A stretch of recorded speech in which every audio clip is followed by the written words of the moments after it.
What's up, world, and welcome to another episode of Mumble in the Concrete Jungle. And today we're going to cover none other than the New York Yankees. Now, there's so much to discuss, but I'm going to try to keep it as short and sweet as possible with all the frustrations and the numerous things that I can name. We're going to start with the most recent order of business that was discussed for the Yankees, which was keeping Aaron Boone. I would think they would have other urgent matters to attend to, like Aaron Judge, for example, throwing the checkbook at him. Now, I know while discussing Aaron Judge, people start automatically talking about the postseason, how he didn't produce, how he can't produce in the postseason, and blah, blah, blah. But those same critics tend to forget that the Yankees wouldn't even got that far if it wasn't for Aaron Judge and his record-breaking season. 62 home runs. I think he placed second or third in the Triple Crown run, MVP. And for a player to lead the league in most balls called strike, you know how difficult that is to have the amount of patience that he has had with the whole entire league knowing, all the umpires knowing how tall he is and how he still leads the league again for the second or third consecutive season. Most balls called strikes. Now, low and away, down and in, whatever the case would be, under his shins, was still getting a lot of balls called strikes. So not only is it difficult for you to remain patient at the plate, which a year ago, he was chasing balls along the way, because it's like, okay, if you're going to count the ball strike, I might as well try to make an effort. But he made himself look worse, and this season he approached it much better. He had one of his best seasons ever. And also, with that being said, Aaron Judge's defense, for some, may be underrated or just not mentioned enough for a guy that big to move the way he did. The cannon he has in the outfield, and also base stealing. For a man of his size, he remained healthy, and he still produced an all-out season. Base stealing, defense, offense. Now, again, people start mentioning the postseason. You know, pitchers pitching all around him, and figured, hey, we walk Aaron Judge or we strike him out, nobody else is producing. So if Aaron Judge doesn't produce, the whole rest of the team can't produce. Isn't it a team playing sport? Now, with that being said, besides him leading the league in most balls called strikes, Aaron Judge also led the league in most full counts, which again exaggerates the fact that he is a really good, turning great player, because it's also something that affects your patience. You're down in the count and you work the count full every single time. How can you have critics say, oh, it's time to get rid of Aaron Judge? I mean, we wouldn't have made it to the postseason if it was not for Aaron Judge. Now, during the postseason, of course, Bader, the master Bader. But we're not discussing that right now. Another topic I wanted to touch base on when it comes to Judge was the booing in the Yankee Stadium. I personally was not a fan of it. Now, if you want to boo Josh Donaldson, listen, use my voice and everybody I know. Add to it. Aaron Hicks, add to it. Boo him to the ground and under it. And for all those people saying, oh, that's the Yankee fans, that's this, that's that. please do a little bit of homework before you start yapping your mouths, because the New York Mets not so long ago were constantly getting booed as Javi Baez and Francisco Lindor started putting the thumbs down, hand gestures, and then later on apologizing for it. Alec Bohm also stated that he wasn't happy where he was at out loud, and look where they made it. So, again, I'm not a fan of booing Aaron Judge at all. The guy's the cash cow. Anything of Aaron Judge, sells out. So I think the Yankees will be ultimately very stupid to let him go. But the Yankees have made very much questionable decisions several times.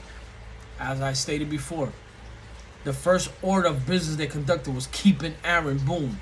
That was a major thing they must have attacked first. Boone, as a manager, has made several questionable decisions, and decisions, to me, in my opinion, have cost us many games. You're in late October and you're still trying to figure out lineups. Guys don't get that steady repertoire of work.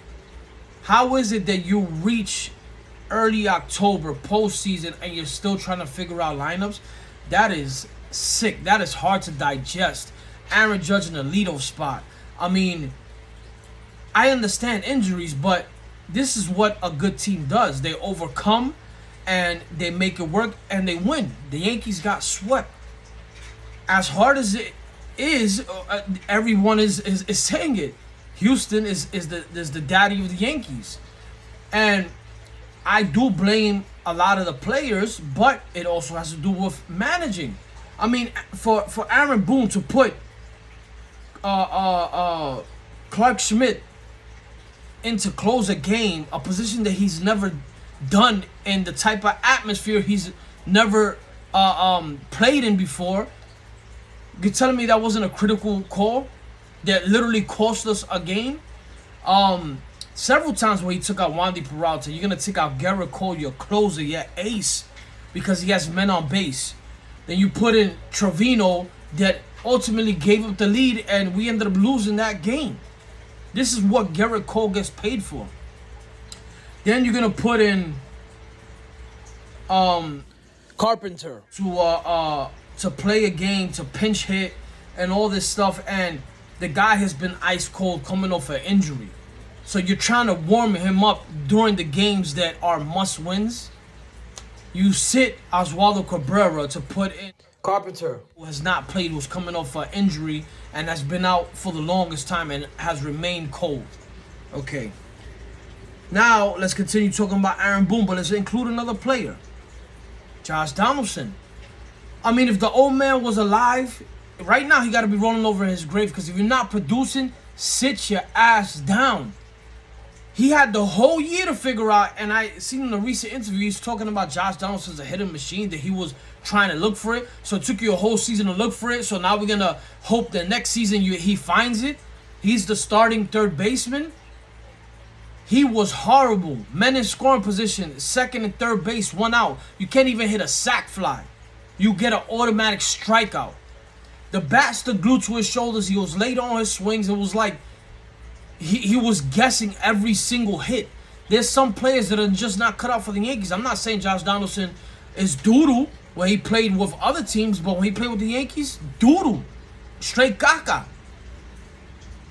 Aaron Hicks. Boone is the type of manager that keeps giving these guys tries all season long. At a certain point, you have to say enough is enough. This guy's not producing. We need to sit him down. We need to give another guy a chance to get him that hot streak, get him warmed up for the postseason. Nothing changes if nothing changes. The Yankees have had the same approach for the longest time, and this is what always happens to us when we reach the postseason. We look great for a certain amount of time, and then after that, straight basura. Hicks, Donaldson, Gleyber Torres. There was a stretch where all these guys were going 0 for 4. And Aaron Boone actually said, as a manager, let me put this lineup. Let me put one in front of the other. That's a giveaway inning. That ultimately in several games were just giveaway innings. Here, take this inning. We're just going to come back up to pitch. Um, with that being said, again, Aaron Boone's lineups were just didn't make sense to me. Your heart of the order was 3 home run hitters back to back. You got nobody on base. You got nobody in front to, just draw some contact, get on base, small ball, bunted, some speed on base, make the pitcher nervous. Nothing. It was, one hits home run, another one hits home run, another hits home run. Okay, great, you have 3 home runs, but what have you ultimately done? You gotta have a contact hit in front of your home run hitters, the table setters. Drive up the pitch count. Let the home run hitter this next to bat see, what's being thrown. That's not the case. He wants to put Judge, Stanton, Rizzo, it just didn't make any sense. So now that we discussed Boone, I mean, I believe that I left some stuff out, but I'm not gonna make this whole video about just Boone. Okay, now we're gonna talk about who the Yankees should let go. Donaldson, Hicks, give him the Jacoby Ellsbury treatment. Pay him to do absolutely nothing. Pay him to go play golf.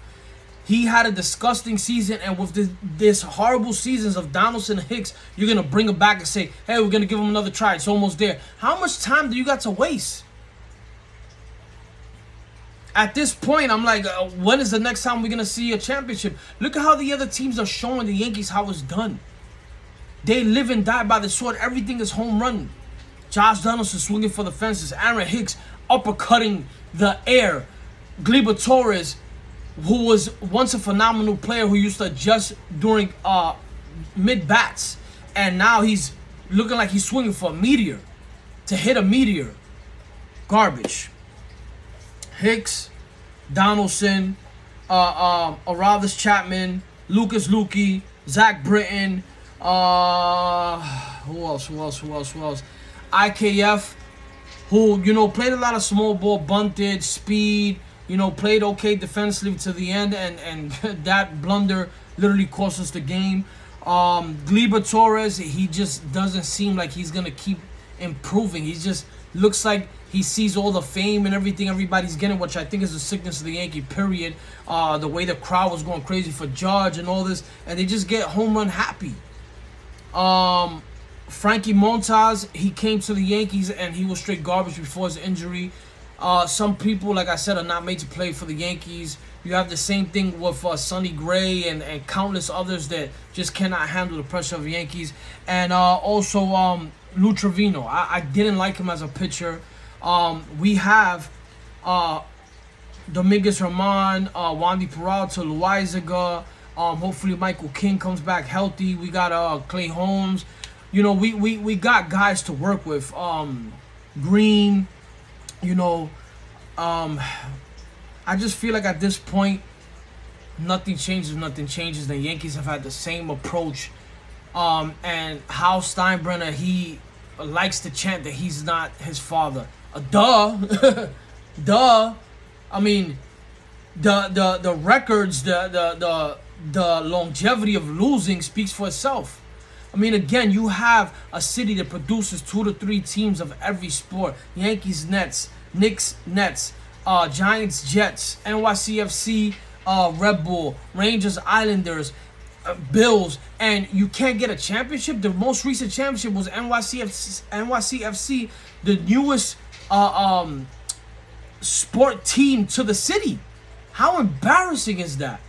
I mean, people spend their hard-earned dollar, to see these games, to buy merchandise, and it's like they just get richer and they're like, oh, who cares? We're not gonna make a change. How is it that fans know better than these managers that are getting paid?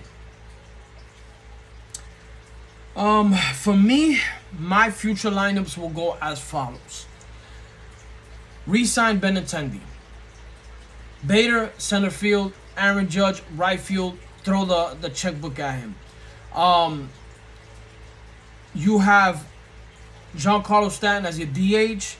You have DJ LeMahieu as your third baseman. Oswald Peraza, shortstop, and Cabrera as your second baseman. If you're going to keep Gleyber Torres, then you use Cabrera as your utility player. Get rid of Marwin Gonzalez. I mean, I would like to see Cabrera with more playing time though, and Rizzo, first base, re-sign him. Then obviously the pitching, you have Cole, Nestor Cortez, Sevy. Hopefully he has a full season, and then what? You're gonna re-sign Taillon, okay? But I mean, these are not pitchers. Besides getting through Cole and Nestor Cortez, Sevy, you know, who's looking good at the end. This is not pitching lineups that you're afraid of. This is not, you know, how you see all these other teams like Houston, how their pitching was just, you know, phenomenal. Despite, you know, people saying, you know, rubbing stuff and whatever. Listen, facts are facts, proof is proof. Right now there is none. So they won fair and square. Unfortunately, as much as I could dislike the team, but again, nothing changes if nothing changes, and the frustration continues to grow because the same approach has not got the Yankees nowhere, and they continue doing the same thing over and over again. I don't understand. I'm gonna show you guys why it makes me personally so sick. 1 second here. Okay. Okay. There you go. You got a Yankee chair, right? Let me give you guys a quick little tour. Okay. Here you have Yankees, right? Give you guys a little longer look. Yankees. Okay. Now let's go around. Hold on. Okay. Turn on the light. Derek Jeter control. You got some Yankee medallions, right? I mean, it's my fault because this money that I spend, it's like, okay, you know what? Let's just keep on giving them a couple of home runs and then lose. Okay. Bronx tail, Yankees. Okay. Best dad, Yankees. Okay. Now, let's look at the wall. I wouldn't even call it, fame, you know, in certain areas, and shame in more areas. Shame, right? Okay. Yankee all-time greats. Mariano Rivera, Babe Ruth, Alex Rodriguez, the core four. You got Ronald Torreyes, Jabba, the bad boy, Austin, Dylan Betances, you know, the captain. Hold on. You got some autographed balls here. You got Brett Gardner, Mark Teixeira World Series, Lou Piniella, Nasty Nate. You just got, I mean, okay. And before I end this episode, here you go. And trust me when I say there's a lot more. Fitteds, there literally has to be over, Yankees alone, maybe 100. Again, you're going to say, hey, listen, this is your fault. But we got the power. We need to stand up. We need to boycott or do what we need to do to ensure that we can finally have a winning season and celebrate a championship. 27 world championships is like that. We just hit our ceiling. Is that what it is? Cashman, Steinbrenner, Boone. I mean, I would have loved to see Joe Girardi come back, but I think I've covered it all. I'll be sick if I missed, you know, some important pieces. But with that being said, thank you for tuning into a very long episode, long overdue as well, of Mumble in the Concrete Jungle. And as always, be safe out there. It's crazy out in the jungle.